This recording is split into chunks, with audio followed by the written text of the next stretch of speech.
आज वडोदरा महानगर पालिका की सामान्य सभा मिली थी, जिस दौरान कांग्रेसी काउंसलर बालू सुर्वे की ओर से कई मुद्दे उठाए गए थे। दरअसल आज पालिका की बड़ी कचहरी पर जो सामान्य सभा आयोजित हुई थी, उस दौरान कांग्रेस पक्ष के वार्ड नंबर 13 के काउंसलर बालू सुर्वे की ओर से अपने इलाके की और साथ ही शहर के कई मुद्दे उठाए गए थे। उनकी ओर से अपने मत इलाके में गंदा पानी आ रहा होने की शिकायत की गई थी, तो वहीं लालबाग पानी की टंकी के सामने आरएमसी प्लांट बिना इजाजत चल रहा होने की वजह से उसमें जो धूल आती है उसकी वजह से नागरिक परेशान होते हैं।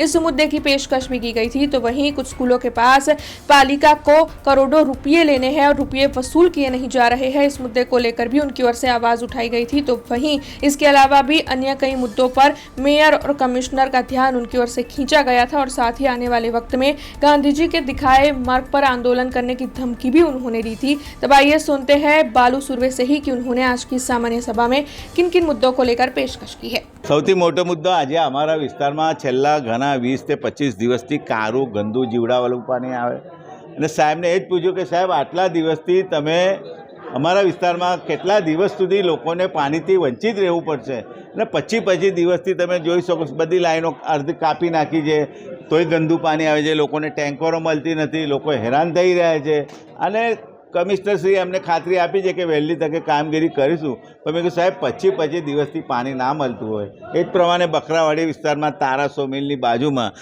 લોકોને અડધા લોકોને પાણી આવે છે અને અડધા લોકોને બિલકુલ નથી આવતું અને જે લોકોને આવે છે એ લોકોને બી કારુંને ગંદુ પાણી આવે છે।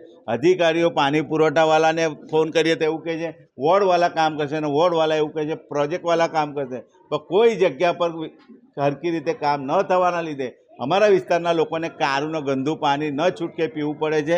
સાથે સાથે જે આપણા વિસ્તારમાં લાલબાગ ટાંકીની સામે રાજમહેલ કમ્પાઉન્ડની અંદર આરએમસીનો જે પ્લાન્ટ છે એ એટલો બધો ગંભીર બાબત છે, કેમ કે લોકોને આવવા જવા એટલી મુશ્કેલી થાય। આપણે ત્યાંથી આવતા જતા હોય તો મોડામાં સિમેન્ટ જતું રહે, આંખોમાં સિમેન્ટ ઉડે અને રસ્તો આપણો જે નવો બનાવેલો છે આખા રસ્તા પર સિમેન્ટ તમે જોઈ શકો છો। અને સૌથી ગંભીર બાબત એવી છે કે એમના જે મોટા ટ્રકો છે એ રોંગ સાઈડ આવતા હોય છે, એટલે કોઈક દિવસ મોટો અકસ્માત બનાવ બનશે। એ બધું અમે અને બે વર્ષથી તમે સમજી શકો આ લોકોના સરકારમાં 2 વર્ષથી મંજૂરી વગર એ પ્લાન્ટ ચાલતો હોય એટલે કેટલી મોટી ગંભીર બાબત કહેવાય। એટલે કોર્પોરેશનને કેટલું આર્થિક નુકસાન બી થાય છે। એટલે એવા જે પ્લાન્ટવાળાને પેનલ્ટી લગાવીને કોર્પોરેશનની ભરપાઈ કરવી જોઈએ।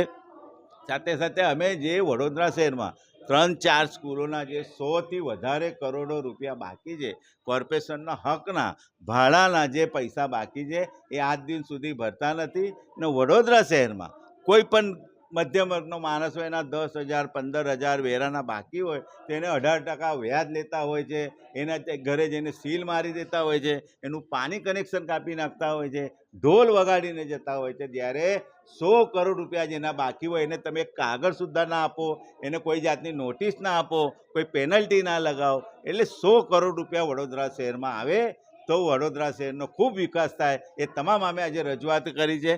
हमसे जुड़े रहने के लिए हमारे YouTube चैनल को सब्सक्राइब करें और नई वीडियो की नोटिफिकेशन के लिए बेल आइकॉन को दबाएं।